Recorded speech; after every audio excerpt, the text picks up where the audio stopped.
Hey Roadies, this is Adriana from roadiefreeradio. In this episode, we hear from monitor and sound engineer Dani Seggewiss. Being the only one in her family to pursue music, Dani had to ease her way into rock and roll to show her family, specifically her father, that this is what she wanted to do. Her way in, broadcasting. For Dani, it was a great way to learn the basics while on the job.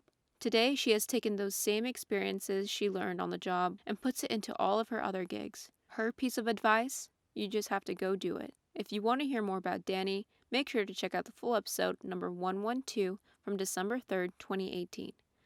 Thank you for listening and thank you for subbing. Here are Larry and Dani. So your police officer father, Yes, strict German, exactly. his baby girl wants to go off into Going the off. rock and roll. How'd that fucking go over? Well, yeah, like I said, the broadcasting station helped a lot. I mean, but also, yes, he did have the rock and roll image in mind as well. But the other part was the freelance and what comes with it, and it's not, in anywhere scheduled or anything like, Yeah. But also I think somehow, so the apprenticeships. I lived in Cologne. I worked there for 4 years, and I think it took him those 4 years to actually just grasp what it means to be a sound engineer, because again, they didn't. My mum now, because she went to the concerts and all that kind of stuff, he had an idea, but if you don't have any contact with that kind of industry, you don't know what, like, sound engineer, what is that, Yeah. what do you do? Right. So it took him it was actually, like, as much as it was for me to be able to, because the broadcasting station was a very safe place to learn and we had loads of time, so it was actually, there was the time to go, I mean, what do those microphones do? It's like, tomorrow grab all 5 of those, go over there, plug them in, and listen. That's great. So it was a great way of learning, but also learning on the job, so you get paid for it and that kind of stuff. But it was also great for my parents to kind of learn what I would be doing. Yep. And they are quite okay with it now, I think. Good. They better be. Yeah. Did you have someone at the broadcast place that was sort of a mentor, someone that you could lean on to help you? And did you start developing those relationships? Could you call back on some of the texts that you had met early on in your teens to say, what do I do? How do I do this? What does this thing do? I certainly still have a couple. Like, it's probably only maybe a handful of people at the broadcasting station that really, they were kind of the most rock and roll people in there, because they were thinking a bit outside of the box. And I was very lucky that in the last 2 years, 1.5 years, I had my boss, the department I started working in, he had full, like, he encouraged us and went like, yeah, they can do it. And when other people went, oh, but that's still an apprentice, you can't put her on the board, not even her, but you can't have them be in charge. Yeah. And he was like, no, they know what they're doing, and if not, I'm up here. But here we go, so he was always had our backs and send us out there. And so I was doing, like, this was mostly working with orchestras and doing little featuring musicians, but while the recording is going on, so not to be heard ideally, that there was a PA on in the room, and you had 500 people behind you that wanted to hear the performance. Yeah.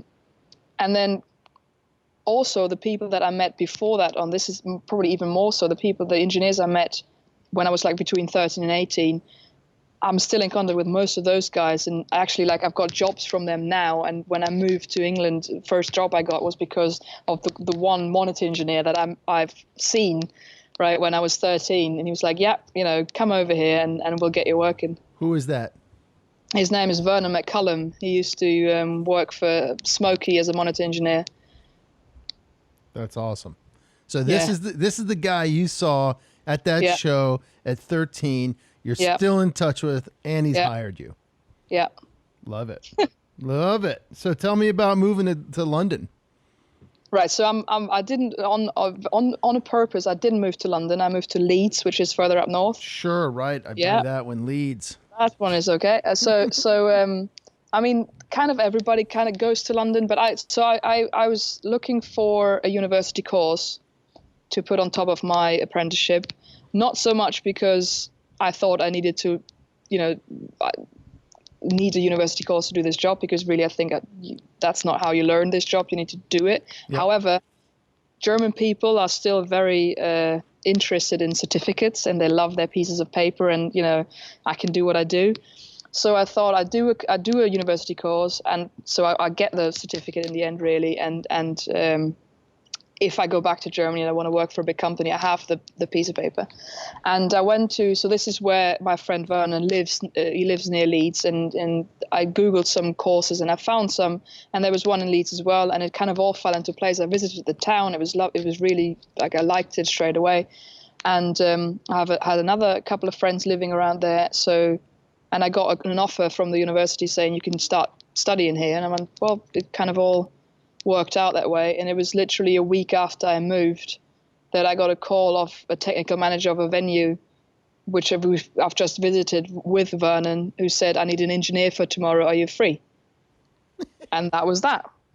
So I like bit my hand and went, oh my God. And then went, yes, of course I'm free. Can I come down today to have a look at the system? Because I had no idea what was in there. And then, and that was that. And I probably spent about a year and a half working in that venue. Like after, so I was at uni and doing that. So I somehow managed to. You did go to school. Yes. So I went to university, did the 3-year course, and I somehow managed to do both. So I had 4 days of uni probably during the week, and then sometimes even after lectures in the evening I would do a gig, or certainly on the weekends I would be in the venue and just work. What did you actually study? Music technology. Wow, how cool. So you're taking what you're learning in the classroom and applying it in the venue, and you're taking what you're learning in the venue and applying it in the classroom. That's tremendous. Do you feel like that was the best mix? Do you feel like that is the best mix, or the best mix for you? I think in this job, that's maybe even the only way to do it. Because, I mean, I've got some of my mates from university now. They want to go, and they always go, oh, Dani, you're already doing it. How did you do it so quickly after university? And I mean, you have to think about that. I was already a couple of years ahead because I had the apprenticeship before, and I was a little older as well as most of the others. But I always tell them, you just have to go do it, because you open a book, and I mean, of course you need to learn the basics. That's kind of, you can open a book for that. But what to do if, I don't know, 20 minutes before the show, the guitarist's guitar doesn't work anymore and there's a loose wire in there. You don't kind of learn that in a lecture hall. You need to be there and go, oh my God, all right. Anybody got a soldering iron? Here we go. Play. Hey, what's happening, roadies? It's Larry here. Just wanted to thank you so much for listening to this short clip. I really hope you got something out of it. If you can take 2 seconds to head over to iTunes and drop us a review or a comment, we would greatly, greatly appreciate it. Keep listening, keep coming back, stay healthy out there, and remember, no roadies, no rock and roll.